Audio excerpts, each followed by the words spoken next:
episode of Haunt Talk. In today's episode, we are going to be reviewing Bloodview. And, I don't know, somewhere in Cleveland. Where's Bloodview at? Broadview Heights? Broadview Heights. That's the place where it's at. Now, this is a very old haunt. I think it's, well, there's a billboard. I think it said 43 or 44 years, something like that. Yeah, it's a lot.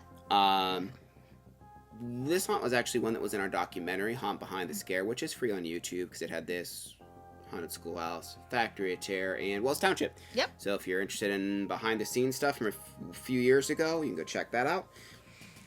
But yeah, we'll just kind of, I guess, we'll go ahead and just go and get into the review. But first, make sure you're checking out that merch store. We have a bunch of fun, like, shirts, stuff like that you can buy with our cool Haunt Talk logo on it. Make sure you're checking out the Patreon to help support us. And we're going to be sending out, like, little gifts sometime in October. So if you want to be part of that, do that. And, yeah, that's the things. So as always, we must refer to the Book of the Dead! Book of the Dead! Book of the Dead! Book of the Dead! And again, it's been many years since we've been there. I think so in 2019. I know it used to be more of like an improv house, and like each weekend it was like a different theme and stuff. Yes. I don't really know if they do that anymore. I'm not sure. I know they did it last year. I have not seen anything like on their website or anything like that saying that they were doing the themes. But I know they were doing it last year. Probably are. I've always felt like the theme is like you kind of have to know they're doing it to really catch it, in my opinion. Yeah. But yeah, so we'll just go ahead and get into the categories. So sets and props. The first like little haunt you go through has always been disappointing to me. Mm-hmm. There's just not much in there. No, it's really just kind of like a little maze of walls, and there's like a couple little scenes and stuff. A lot of gore on the walls and stuff like that. Yeah, this one does feel, I mean, it has like more of like that dark ride feel where things are behind like chicken wire. This one does. Yeah. But yeah, there's not really too much that happens in this one. Very tight spaces, which is a theme for all of the indoor portions of Bloodview. And then there is like a fairly sizable like trail section. Mm-hmm. You got so like there's a theme like Doll Island. Doll Island. There was a cemetery with like a church attached to that. Yeah, the church was pretty cool. I don't remember. Yeah. It might have been there the last time we were there. I don't remember, but it was cool. I don't remember if it was there.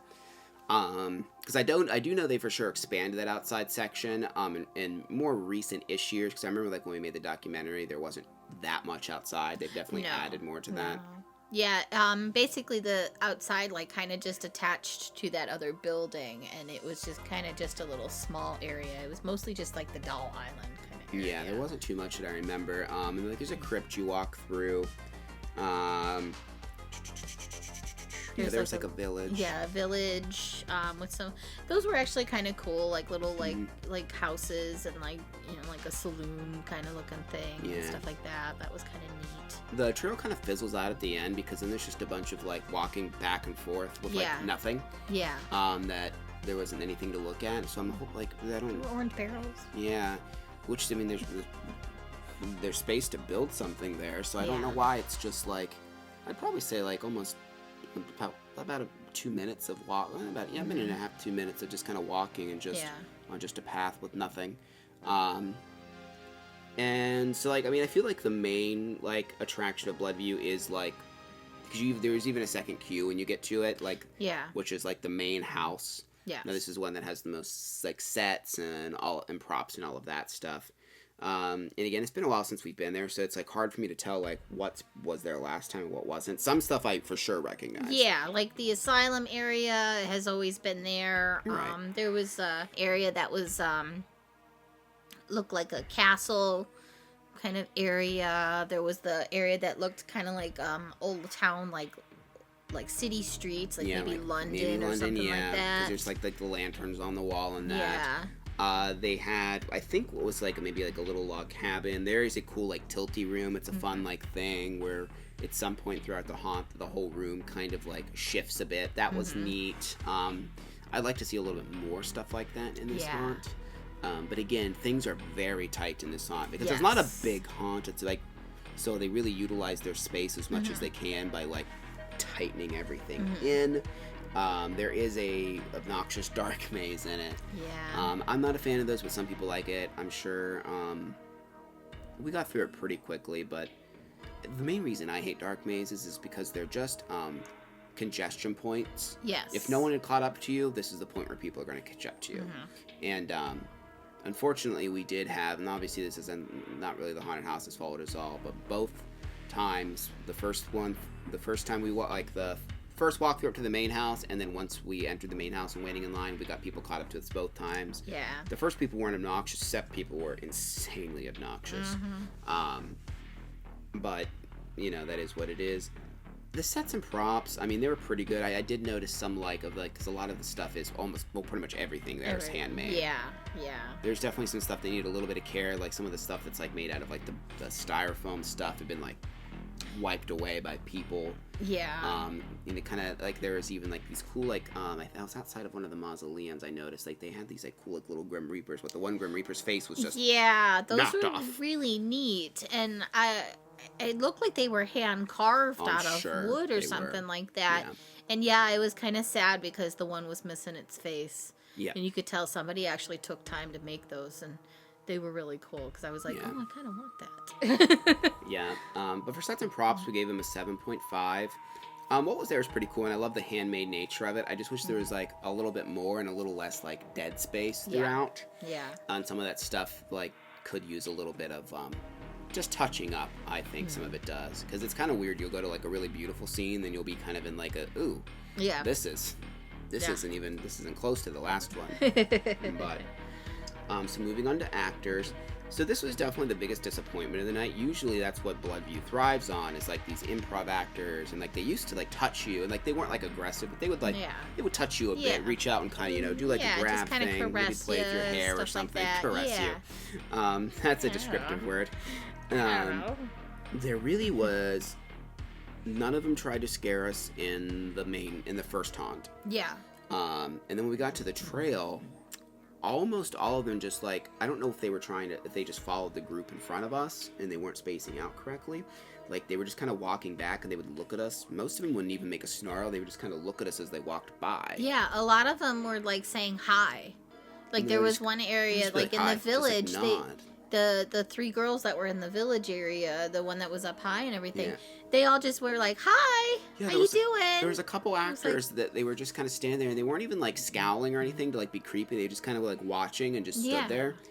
And there was it seemed like a lot of young actors as well. From what I remember, I just remember, because I remember a lot more interactivity. When I went there years and years ago, I remember a guy following around playing with my friend's hair, going, I'm gonna lick your hair, and just playing with her hair and just being creepy and just stuff like that a lot.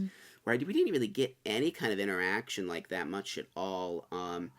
The best spot for the actors was for sure the main house. Yes. Specifically the asylum area. Yes. There was a lot of actors in there just doing really creepy things. There's a girl that was a cat, and she had a megaphone, and she just kept going, meow. Yeah, that was weird, because we could hear her, at the beginning of the haunt, you could hear, this distant meowing, and you're like, what is that? Yeah, they were kind of doing their own little thing. The one lady was laying there, and she was playing. She looked like she had something wrong with her eye, and she kept saying it was itching. It's itching, and she was pulling on something there. Yeah, she had fake flesh, but it looked like she was peeling her skin off. Yeah, and that was gross, but it was really cool because it was just very creepy. And the other girl in the other side, she was interacting with that. She was keep telling her don't touch it, or something like that.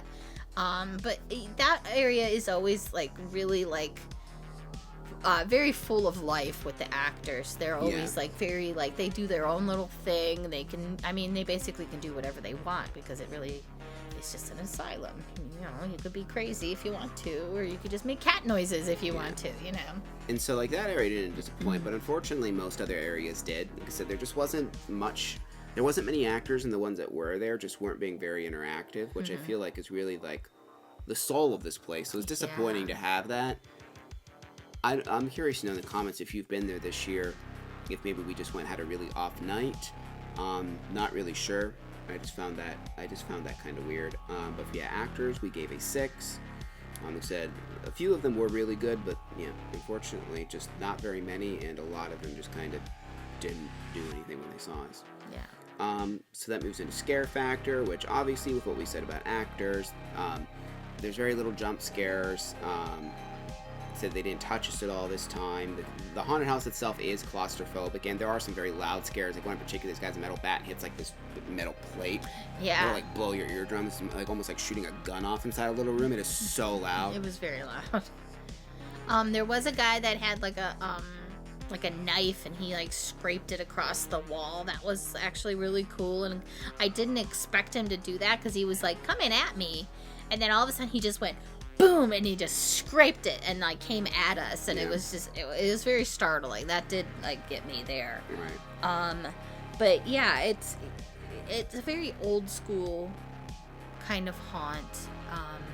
Right. So if you don't like the dark, if you don't like claustrophobic areas, you're gonna get scared. Yeah, that stuff would freak you out, or like the black maze. And I mean, there's a little bit of gore, but really it was just the actors really make or break a place like this. And unfortunately, in our experience, it was more of the latter. So for Scare Factor, we also gave them a 6.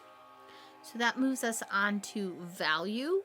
It took us about 17 minutes to get through both sections of the haunt, because they do stop you before you get into, I want to call it the main haunt, because there's like the little haunt, the outside area, and then there's like the main building, and they do stop you before they get you into the main buildings. There's like a queue line and stuff like that. Kind of uncongest you and stuff. Yeah. It's $20 for general admission. It's $30 for a fast pass, and with the fast pass, you also get unlimited times you can go into the haunt. I think you get that with both of them. Do you? I'm pretty sure it said that on the site you get it. It's just the one you have to wait in general, and the one you have to do fast pass. Yeah, and then it's only $15 on Sundays and Halloween, which is crazy cheap. Because, I guess a lot of people drop off their kids and be like, have fun, and they just get to go to the haunted. Because when you pull, this is one of those places, similar in Freddy's, actually, they asked us, when you pull up, they're like, are you parking or are you dropping off? Because they have so many people that just drop off their kids. But the value is definitely great. Like, $20 general admission, or $15 on Sundays, is about as cheap as you can find a haunted house. Like, everything's so expensive now. And even $10 more for the fast pass, which we opted in because they do space people out more here. So even if the line's not crazy long, it takes a little bit longer to get through this than some other places, which ultimately is a good thing. I would say if you're doing it, especially if you plan on doing multiple runs through the place, do the fast pass. Yeah. So you can just do it a couple times and leave or whatever. We gave value an 8. So that brings us to an overall score of 6.5. Yep. So it still is fun, and I like the old school feel of it. I just really hope that that the actors, I don't know if they're just not quite trained yet, if they're newer and just not comfortable interacting with people, they just need to work on that and just getting some more. And again, I know that's a complaint that we say a lot, but this one specifically was just, I would say for the first 5 minutes of the haunt, we had basically no, honestly, for the entire thing until we got to the main haunt, we had little to no interaction with actors besides them saying hi and just kind of looking at us. Yeah. And there's just a lot of dead space. So, like I said, let us know if you've been there and your experience has been different. I would say still try it out, especially for the price. It was also really close to 7 floors, which we also did a review for. So if we're doing that one, you could probably do this one as well. I think it was 25 minutes away or something like that. So it's pretty close, and it might be close to a few other ones in the area too that you can look up in all that good stuff. But as always, thank you very much for watching. Make sure you're liking and subscribing and ringing that notification bell. Ding, ding, ding, ding, ding, ding, ding. So you don't miss any future upcoming videos. Bye.